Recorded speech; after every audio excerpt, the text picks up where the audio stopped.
Welcome back into Wake Up America. I'm Rob Finnerty. White House Press Secretary Jen Psaki was asked about President Biden's empty schedule, literally days and days on end with nothing on his schedule except Friday and Monday flights to and from Delaware. That's today's Psaki Dodge. Well, let's see. This morning, I think he had some policy meetings, also a PDB meeting. He later this afternoon, I think, is doing some remarks review. There are some days that we spend some time doing internal meetings and discussions with policy experts, with policy leaders, and that's what's happening today. I mean, even Jen Psaki, the spinmeister, struggled with that one. She left out the ice cream. She left out that he got 2 scoops of chocolate ice cream with a waffle cone, which you have to request because it costs a little bit more.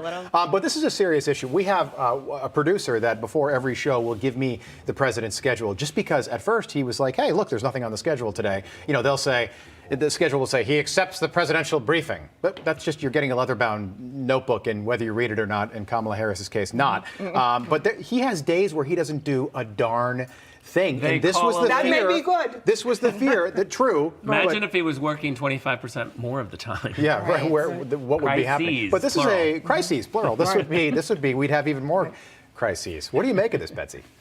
Well, it raises even more red flags about Joe Biden's age.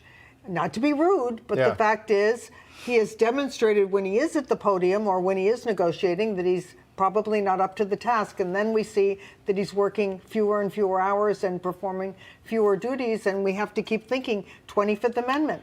By the way, I don't think this is rude at all. We're the United States of America. He's the leader of the free world. We have a responsibility to critique the mental stability of the president. Now, I would say all you have to do is take a picture or a video of Joe Biden 6 months ago or a year ago and compare it to now. Right. Yes. You decide. Yes. Seriously. You And then can we just have to see ask- 6 months ago the decline. Yeah, Rick, we're the fourth estate. We're speculating, okay? But this is our job. We want information. This is our job. Remember what they did with Donald Trump? Yeah. I mean, this is what the media does. But when it comes to Joe Biden, his next birthday will be 80. He'll be 80 years old. Okay, and this is somebody we've never had a president that old. This is somebody that you look at what's happening between Russia and Ukraine right now, and it scares me because you think about the Cuban Missile Crisis. Yeah. You think about those stories about JFK and Robert Kennedy and his.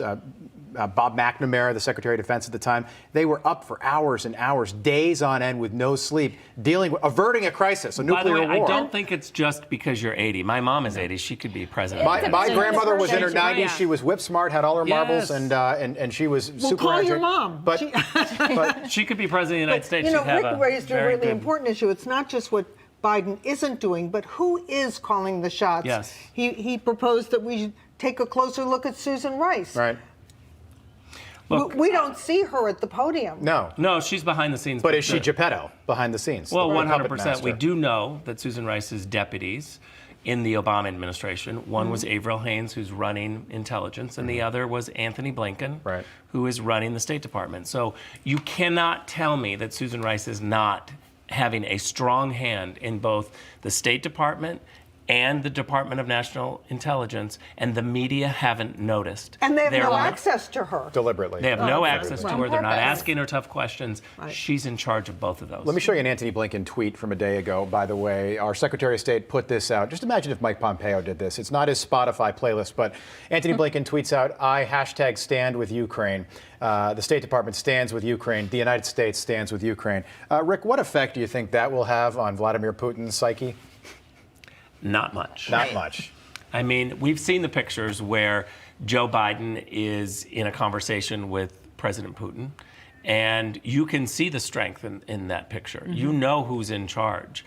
Russia has Google. They can see all of the slip-ups. They Right. can see the fact that he's in decline. They also have intelligence. They can see exactly what's going on. And this is, I think, a crisis. I think we have to start talking about the decline of Joe Biden's mental But state. why Just aren't look we? at the I mean, video. we're talking about it, but why is nobody in Washington talking about it? I mean, some people are, but again, you brought up the point where when President Trump had to, hold on to the handrail that one time, Walking down a slippery Pelosi, ramp. Yeah, everybody right. was saying we need to look at his cognitive ability. I don't think he's right, but why is nobody really calling? I know for... somebody who is. Putin is. Yeah. And Yeah. what did he think yesterday when he heard Biden predict the largest military invasion since World War II? Putin must have been thrilled to hear the President of the United States even predicting that. Yeah. I have to say that, the United States right now is suffering from the debacle in Afghanistan. We can't say that enough. The embarrassment that we had, Joe Biden going to the podium and saying we got 90% of the Americans out. Really, the world heard you left 10% behind. Yeah, thousands of Yes. people. And now that credibility is impacting everything in Europe, China, North Korea. All we of see us. these crises. Yeah. We just this week were watching as missiles were launched in the UAE on Abu Dhabi. Yeah. That's an area that has been watching and enjoying peace for a very long time, and now look what's happened. Well, and the effectiveness of Lloyd Austin and General Milley. Think about that drone strike. Yeah. Joe Biden's big response to what happened in Afghanistan when 13 U.S. soldiers lost their lives that didn't have to. We launch a drone strike, kill 10 Afghanis, kill 7 kids. and couldn't by be the way. honest with it for a long time. Joe Biden has never been asked a question about that specifically. 7 children lost their lives. He's never been accountable, which to me is unprecedented in presidential history. Yeah. Never once. Well, and we still have men out there, retired veterans, who are trying to get Americans out. We pretty much just abandoned, the Biden administration just abandoned people there. And now we've still got 20,000 Americans, according to the State Department, that are in Ukraine right now that are being told to leave. That happened 5 months ago in Afghanistan. Is this going to be deja vu all over again? Well, It could happen. And Europe, Yeah. more disunited than at any time since World War II. absolutely true. Yeah. Absolutely That's true. Good point, Betsy McCoy.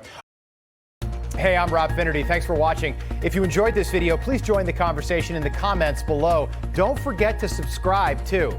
Hit the bell icon to be alerted to breaking news. And remember, there's a whole lot more on Newsmax TV, America's fastest growing cable news network. Newsmax TV, we're real news for real people.